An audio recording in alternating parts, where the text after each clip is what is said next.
Hello and welcome to the 10th installment of 5 on It News. My name is Edwin Leskin. 5 on It News is a regular video news blog that's meant to take the most globally riveting and impacting stories and give them over to you in an easy to understand and condensed manner.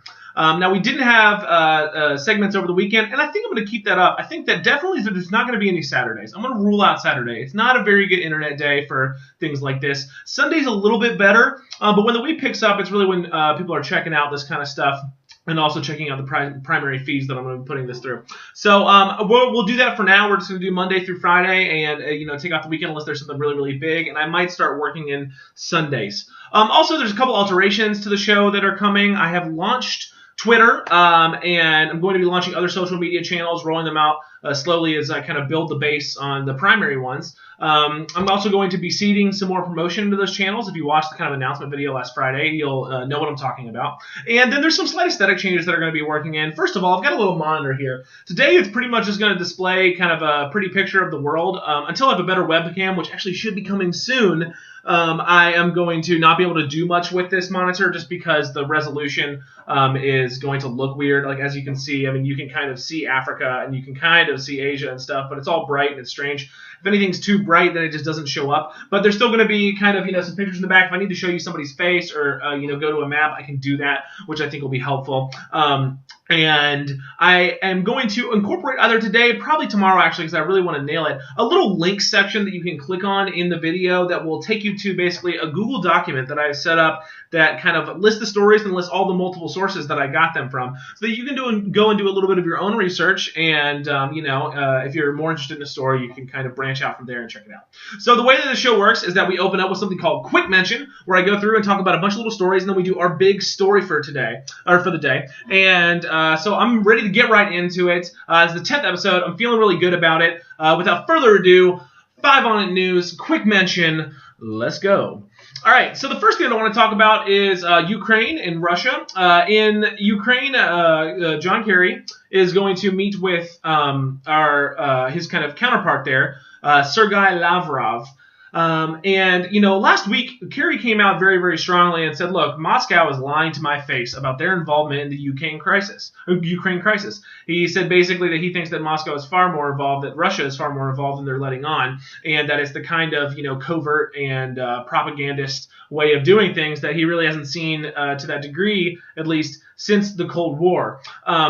It's very, very interesting. But now he's meeting with Sergei Lavrov, and, they're talking kind of about how to, take this conflict and quell it. But at the same time, the death toll of this conflict has reached over 6,000 people, and it has destroyed countless property as well. So there was a ceasefire that kind of didn't really hold. It broke apart, and now it's kind of trying to be hobbled back together. But that ceasefire was really supposed to hold, and it didn't. So there's some serious conversations going on over there.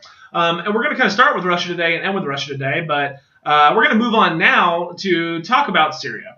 So in Syria, the UN has been talking to rebels about trying to plan a ceasefire for the northern town of Aleppo. And because there needs to be humanitarian aid, there also needs to be some further research. But basically, the rebels in Syria have rejected the plan, they say, because it does involve al-Assad. They say that any plan that does not,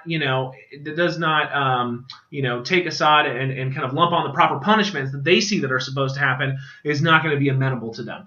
So I'm going to stay up on this. I think that kind of these conversations between the rebels and the UN are going to end up indicating kind of the future of the way that we're going to end up working with those rebels, the way that the global sphere of power is going to end up interacting with those rebels. If you remember, we are deciding with Turkey to arm the Free Syrian Army in Syria to aid them. And so kind of there's a shift in the way that people are thinking about the rebels in Syria, and I definitely want to stay up on it. Next thing I want to talk about is kind of a brief little story. Iran is considering letting in Google and some other tech companies if they follow certain rules. Now, there's a lot of different nations across the world with different kinds of, privacy and security settings when it comes to what their people can look at on the internet. But Iran is a very developed nation, more so than some of the other nations in close proximity to it. And there's a lot of people on the internet. I think there's about it's definitely more than half. 40 million out of the 78 million people in Iran use the internet. And so, just like China, I mean, in China, if you want to, there's certain websites you can't go to. There's certain restrictions on the way that the internet works and functions. But at the same time, they do have access to some of the different kinds of internet companies and tools and utilities that we have in America and other places in the West and in places like Japan. So they're going to let in these companies, and I mean, this includes Facebook, YouTube, Twitter. There's a lot of stuff going on about Iran right now. It's multi-tiered. We're going to get into more of it soon. But I think that this is kind of, another step of Iran kind of freeing up the way that they're thinking about engaging with Western ideas. I mean, we're right in the kind of heat of, coming to a potential deal to allow them to continue their nuclear program in some form or fashion. And I'll get to that soon. Next thing I want to talk about is that Egypt has declared Hamas a terrorist group. So this is a very interesting story. Hamas is the Palestinian group on the Gaza Strip that is kind of in constant conflict with Israel. Now, the reason this is an interesting story is that, I think everybody kind of deigns them as a terrorist group to an extent. All the developed nations have kind of put them on the list. Egypt hasn't, partially because Egypt has served as an interlocutor in between Hamas and Israel. They play an extraordinarily regionally important role of working with Israel, working with Hamas, of kind of being an intermediary. And so Hamas came out and was very, very upset. They said it's a shocking and dangerous decision, and they will no longer accept Egypt as a broker with Israel. Now, if you remember when there was a conflict that happened last summer, there was an assault on Gaza that was spurred by, I think, the deaths of 3 Israelis. And Egypt ended up kind of, coming in and having these talks and settling it down. Well, if Egypt's out of the picture, if Hamas will no longer, parlay with them, then I really, I don't know what's going to happen in the future. I don't really think there's going to be a voice that's going to come through and really be able to bring those groups together to be able to talk. So that's very interesting. The next thing I want to talk about is we talked recently about how in, I think it was April or May, 25,000 Iraqi troops backed by, U.S.-led and, coalition airstrikes and training are going to try to retake the city of Mosul. Well, they are kind of, ramping up to that with some other offenses. And this most recent offense is to take the town Tikrit from ISIS. Right, so these are thousands of troops, Shia militia and Sunni tribesmen and Iraqi forces in general, 20,000 Iraqi troops, and they're taking over neighborhoods in Tikrit, and they are apparently they're having moderate success, but there's lots of roadside bombs, lots of booby-trapped homes. This is pretty much the first major test for this kind of new hodgepodge and yet better trained Iraqi militia / military as well. If they can take this town, I think that it's a very strong indicator that further, excursions are going to go well. I mean, even just sheer numbers, it's very, very messy when you get in these urban areas when you're trying to wage war, but even just sheer numbers, I mean, they should be able to, get through, break through, and take over, a town that's only held by 1,000 maybe ISIS fighters. So we'll see how that goes. I will stay up on that, but as the first test of the Iraqi military, and honestly, personally, I wish them well. Okay, so now let's talk about the Philippines really quick. Now, we have kind of, I think that a lot of people, are like, oh yeah, ISIS exists, Al-Qaeda exists, Well, we've been talking about Boko Haram in Africa. We've been talking about Hamas. We've been talking about all these different groups, all these different kinds of conflicts that are going on. I always like to point out that this, conflict against the general world, battle against Islamic extremism is, not just localized to these areas. So I want to take it to the Philippines. And, this story isn't necessarily huge. There's fighting in between the Philippine Army and Abu Sayyaf. Abu Sayyaf is an Islamic extremist group. And, this just reminds me, and it should remind you, that there are tons of Islamic extremist groups that are popping up in Southeast Asia. But there's basically been clashes in between the Philippine Army and rebels, killing 24 people, I believe.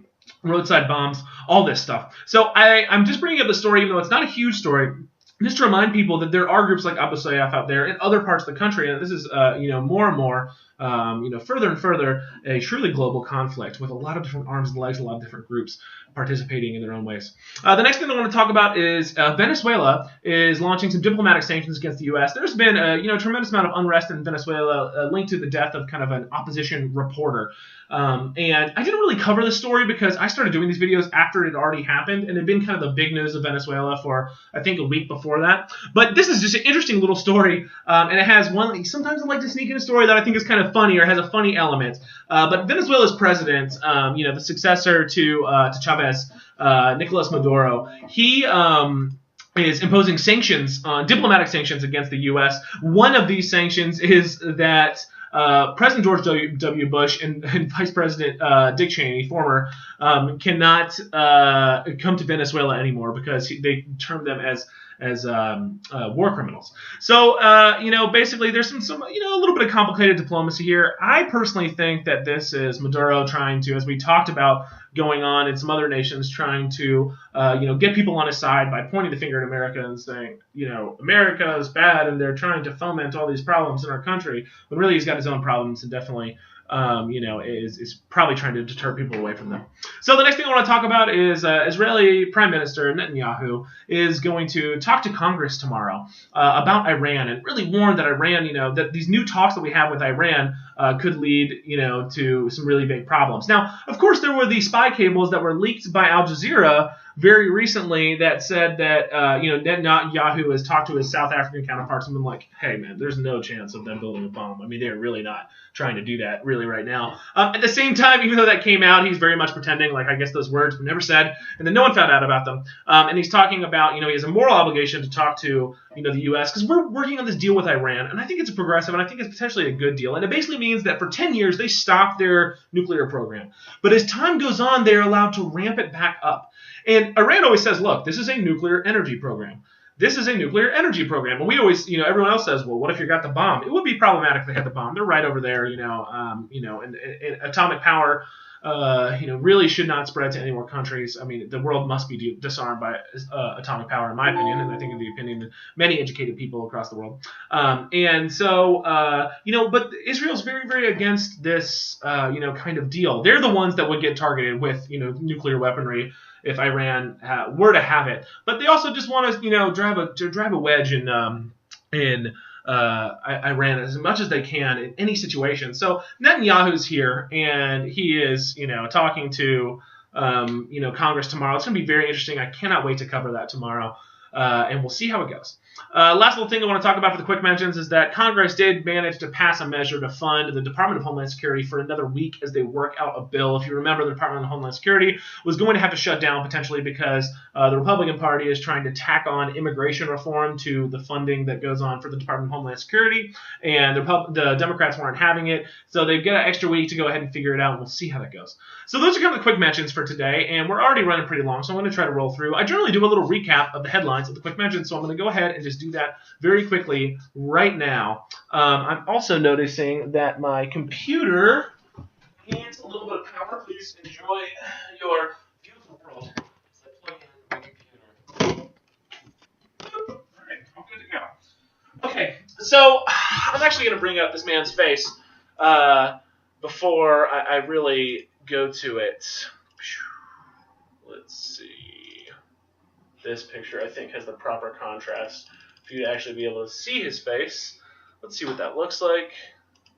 I can't see. There he is. Okay, so, yes. The man behind me, who is recently deceased, was named Boris Nemtsov.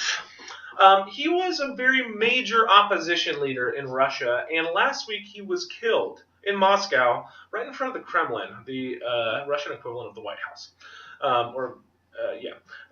And so this story is, first of all, my heart goes out to his family, all those that he leaves behind. The story's very interesting. I became aware of this man through the show Parts Unknown by Anthony Bourdain. CNN show. Anthony Bourdain is a chef, and he likes to travel across the world, and I think a lot of you are probably familiar with him, but he talks to a lot of people. He talked to this man, and I thought, oh, cool, he's talking to this, opposition dude.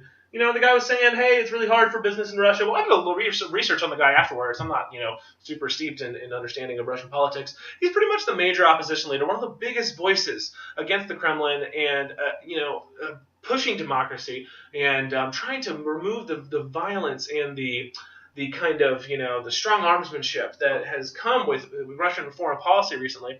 Just as a little example, he basically said that, there's this poisonous lie being told to the Russian people that the only way that they can wow the world, the only way that they can impress the world is through intimidation, through force, and through violence. And, I think that we see a lot of evidence of those tactics being used, these realist tactics being used, by Putin, by the Kremlin, and kind of a degrading chance for outspoken freedoms and, democracy in Russia, true democracy. Well, he was killed, and, the truth is that there has not been such a high-profile political slaying in Russia since the Cold War. The use of force against political opponents by, either sympathizers, kind of like radical sympathizers to, the Russian government, or, maybe potentially directly implicating the Russian government. That's not out of the question, but this is kind of the biggest, murder of its kind that has happened, since the Cold War. And, this man was extraordinarily dissenting. Everyone came out with, very, very strong, heartfelt words in support of him. I mean, even Putin, we'll get into kind of Putin's potential involvement with this, came out and said, look, at the end of the day, this was a man that expressed his opinions openly, honestly, always stood for it. He left his mark on Russian politics. He will literally never be forgotten, and he changed the way that we do things. Now, this is a loss for Russia. I mean, anytime, this is a tragedy, a political tragedy. At the same time, there's a lot of speculation that the Russian government may be involved. Putin has come out and said, look, this has every single marker of a contract killing. Whatever that may mean.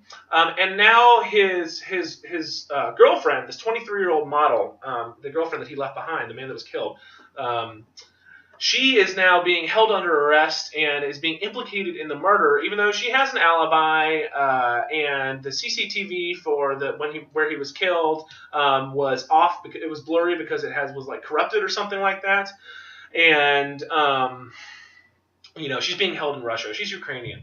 So, she's fearing that she's come out publicly and said, I'm fearing that Putin's going to set me up for this death. And, I'll become the kind of political scapegoat for what happened. So this is a somewhat complicated story. I just wanted to highlight the fact that, this was right before as well. I think it was killed the day before there were these major rallies, these major supportive rallies that were supposed to, kind of breathe a lot of life into the opposition party. I believe it's like the Republican People's Party of Russia or something like that. This man worked his entire life to, Russia is a gigantic country with a tremendous amount of, of highly developed, intelligent, brilliant minds, institutions, both educational and otherwise. And I think that, Russia could really, really kind of rise up from the place that they're in, which is, a depreciated economy and, massive international problems to some extent. From our extent over here in America, it looks like, oh, wow, they're having a lot of problems.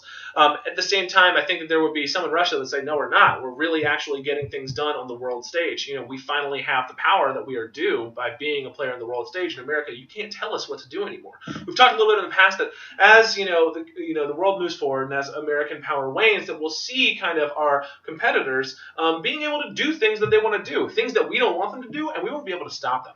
There was potential speculation that flight, I guess it was MH370, or was that the flight that was lost over the Pacific? I can't remember. But the flight that was shot down by Russian rebels, potentially, there's a lot of speculation that, that was, utilizing Russian weaponry. There was no tying up to that whatever happened there. I mean, hundreds of foreign nationals were killed.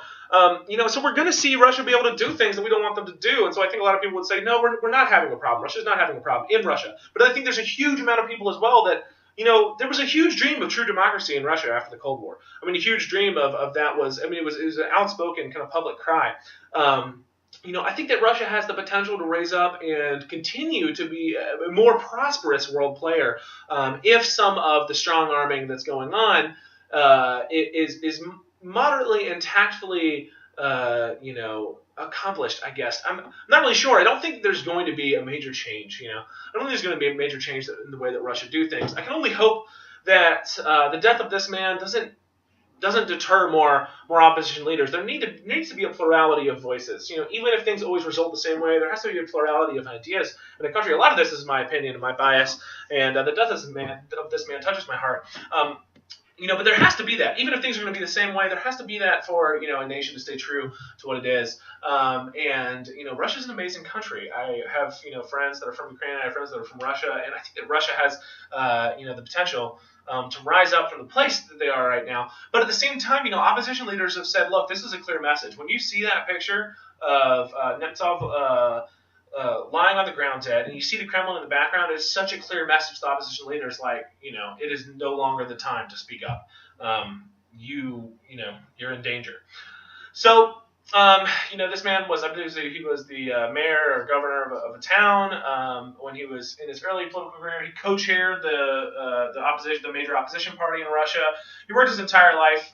He developed, very strong ties, very strong political ties with, the West and with other players, and, really in his mind wanted to chart out a course for Russia that, looks a little bit something that's more compromising with the ideals that we hold more dear in places like America and other Western nations and other parts of Europe as well. So my heart goes out to his family and all Russians that are affected by this death. That's kind of the show for today. I hope you enjoyed today. And we went really long. It's about 1 minutes, but there was a lot of stuff to cover today because we didn't have an episode on Monday. So, it's still, shorter than a cable TV channel. Anyway, Twitter is launched. I'm going to go ahead and blast it out there. We're going to be infusing a little bit of funding into the social media channels, really ramping up promotion over the next week or two. I hope you enjoyed today's video, and I hope it was helpful. And, I hope that you have an absolutely fantastic day. Like, share, favorite, subscribe. Go to Twitter, follow. I'll hit you back.